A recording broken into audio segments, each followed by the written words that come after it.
In the Carolina kitchen today, nothing tastes better than roasted vegetables. Well, this recipe combines potatoes with another veggie most people shy away from. Take a look at how well Brussels sprouts spruce up the dish. Welcome into the Carolina kitchen. Executive Chef Brian Sonokus with Tupelo Honey is here with us. We are glad to see you. Good to see you. Happy to be here promoting the Blue Ridge Mountains. And that's right, and we're promoting a brand new cookbook. Check it out. There are now 2 Tupelo Honey cookbooks, and they're different. Yes, 125 brand new recipes in this, kind of stretched our footprint out. You know, the first book was kind of a keepsake of Asheville and Tupelo Honey Cafe. This one got more into the Blue Ridge Mountains, allowed me to use old family recipes, get out there and try new things, get into, you know, the mountain south, we like to call our region. It's totally different than a lot of other southern regions of cooking. And today we're doing the herb buttered roasted fingerling and Brussels sprouts. So fingerling potatoes, Brussels sprouts, some herb and butter in it. We'll talk about a couple of different ways. In the recipe, we're roasting it here and talking about different flavors. So we're going to roast it to give it kind of that crispy texture to it, but you can also saute it if you like, do a one-pan thing and give it more of a creamy, buttery type of taste to it. Okay. And the important thing, we start out with some fingerlings, which are like little finger-sized looking potatoes, how they get the name, and some Brussels sprouts. And what we've done with these, I've taken them raw and I've blanched them both for a couple of minutes in boiling water to kind of make them tender, then shock them down in ice water, okay, so that we can have it in, you know, be able to roast not from the straight place because it'll be a little drier that way. This will keep a lot more tender and moist inside. That's a good tip. So okay, put all our fingerlings in there.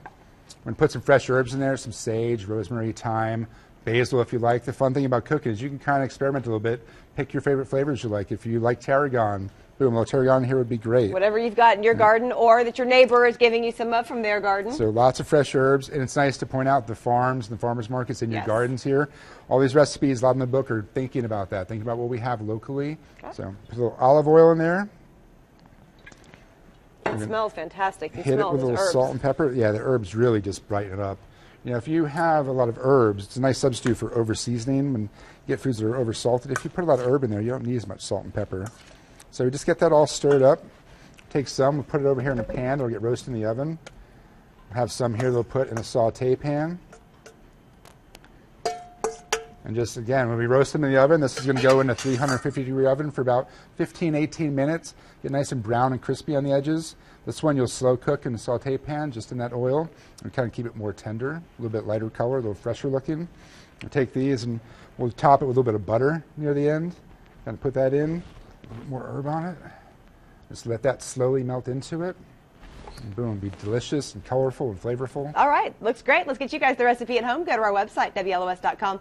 Click on the Carolina Kitchen link. That is the fastest way. Or you can send a self-addressed stamped envelope to 110 Technology Drive, Asheville, 28803. And check us out on Pinterest.